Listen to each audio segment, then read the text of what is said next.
अगर आप एक गिलास में पानी भरकर अपने हाथ में पकड़कर सिर्फ 1 मिनट रखते हो तो ज्यादा कुछ नहीं होगा। वही अगर आप उस गिलास को 1 घंटे तक पकड़कर रखते हो तो आपका हाथ धीरे धीरे दुखने लग जाएगा। और वही अगर आप उसे पूरे 1 दिन तक पकड़कर रखते हो तो आपका हाथ बहुत बुरी तरह से दुखने लगेगा। और ऐसा भी हो सकता है कि आपका हाथ एकदम सुन्न पड़ जाए। इस पूरे प्रोसेस में क्या वो पानी का गिलास भारी होता गया? जी नहीं, उस गिलास का वजन शुरुआत से अंत तक उतना ही था, पर आपको वो भारी लगने लगा जब आप उसे ज्यादा देर तक अपने हाथ में पकड़े रहे। और ऐसा ही कुछ हमारे थॉट्स के साथ भी होता है। जितनी देर तक आप सोचते रहोगे, जितनी देर तक आप अपने दिमाग में निगेटिव थॉट्स भरते रहोगे, तो उतनी देर तक आपकी चिंता और बढ़ते जाएगी और कभी कम नहीं होगी। इस ज्यादा सोचने की प्रॉब्लम को ओवर थिंकिंग कहते हैं। जब भी हम कोई काम करते हैं तो ये ओवर थिंकिंग हमें खाए जाती है। मन में बस एक थॉट आने से हजारों थॉट आने लगते हैं और उन थॉट्स में कौन सी बातें रहती हैं? या तो पास्ट की बातें, यार मुझे ऐसा नहीं करना चाहिए था, यार उससे ऐसा नहीं करना चाहिए था, उसने मुझे ये कैसे बोल दिया, उस वक्त मुझे ये करना चाहिए था, उस वक्त मैंने ये क्यों नहीं किया, काश उस वक्त मैं ये नहीं करता, काश उस वक्त मैं वो कर लेता। कुछ ऐसे ही थॉट्स होते हैं। या तो फ्यूचर की बातें होती है, यार मैं ये कर पाऊंगा या नहीं, वो हो पाएगा कि नहीं, तब क्या होगा, उस वक्त क्या होगा, अगर ये हुआ तो क्या होगा, अगर वो नहीं हुआ तो क्या होगा, ये कैसे होगा।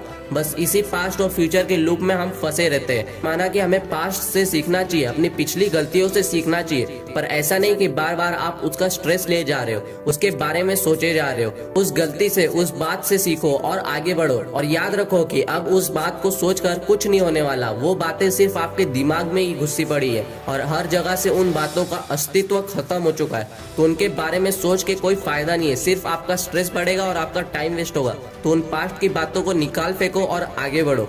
अब फ्यूचर की बातों का क्या? चलो मान लेते हैं कि हाँ, हमें फ्यूचर के बारे में सोचना चाहिए, पर उतना ज्यादा भी नहीं सोचना चाहिए कि आपका फ्यूचर ही बेकार हो जाए। फ्यूचर की बातें सोचकर आप अपने प्रेजेंट का कॉन्फिडेंस लो कर रहे हो। आपको ये समझकर खुश होना चाहिए कि कम से कम आप फ्यूचर के बारे में सोच तो रहे हो। और बाकी लोग तो सिर्फ ऐसे हैं जो बोलते हैं कि जो होगा देखा जाएगा। ना आपको ये करना है कि आप फ्यूचर के बारे में सोचते रहो और ना आपको फ्यूचर को लेकर ये सोचना है कि जो होगा देखा जाएगा। आप अपना काम करो और फिर बोलो कि मैंने अपना काम कर दिया और जो होगा देखा जाएगा।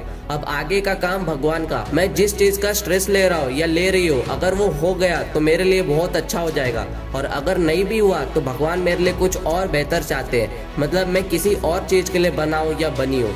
जब भी आप कोई काम करने बैठो, जैसे कि पढ़ाई करना या जो भी आपका काम हो, तो तब आपको मेडिटेशन करना है। वो वाला मेडिटेशन नहीं जो आप आंख बंद करके बैठ कर करते हो, बल्कि वो वाला मेडिटेशन जो आपको प्रेजेंट में रहना सिखाता है। नहीं समझ में आया तो ये सुनो, मेडिटेशन का मतलब होता है प्रेजेंट में रहना। और जब आप प्रेजेंट में रहोगे तो ये ओवर थिंकिंग की बीमारी जो आपको इस पास्ट और फ्यूचर में घुमाती रहती है, आपका कुछ नहीं बिगाड़ पाएगी। आसान शब्दों में कहें तो जब भी आप किसी बात के बारे में ज्यादा सोचने लगो तो अपने आप को याद दिलाओ कि आप क्या कर रहे हो, अभी प्रेजेंट में क्या चल रहा है, और सिर्फ उसके ऊपर फोकस करने की कोशिश करो। पर ऐसा तो होगा नहीं कि आपने बस सोच लिया और हो जाए। थोड़ा मुश्किल है, पर भगवत गीता में श्री कृष्ण ने इसका उपाय दिया है। अर्जुन ने पूछा कि मन बहुत चंचल है, इसको कैसे कंट्रोल किया जाए? तो श्री कृष्ण ने जवाब दिया कि मन को कंट्रोल कर पाना मुश्किल तो है, परंतु अभ्यास और वैराग्य से तुम मन को कंट्रोल कर सकते हो। अभ्यास और वैराग्य मतलब प्रैक्टिस और डिटैचमेंट। डिटैचमेंट का ओवर थिंकिंग से बचने में ज्यादा कोई काम नहीं है, पर आप प्रैक्टिस से इस चंचल मन को कंट्रोल कर सकते हो। जब भी आप ज्यादा सोचने लगो तो अपना ध्यान वहां से हटा लो। आपके मन में फिर से थॉट्स आएंगे, फिर से अपना ध्यान उन विचारों से हटा लो।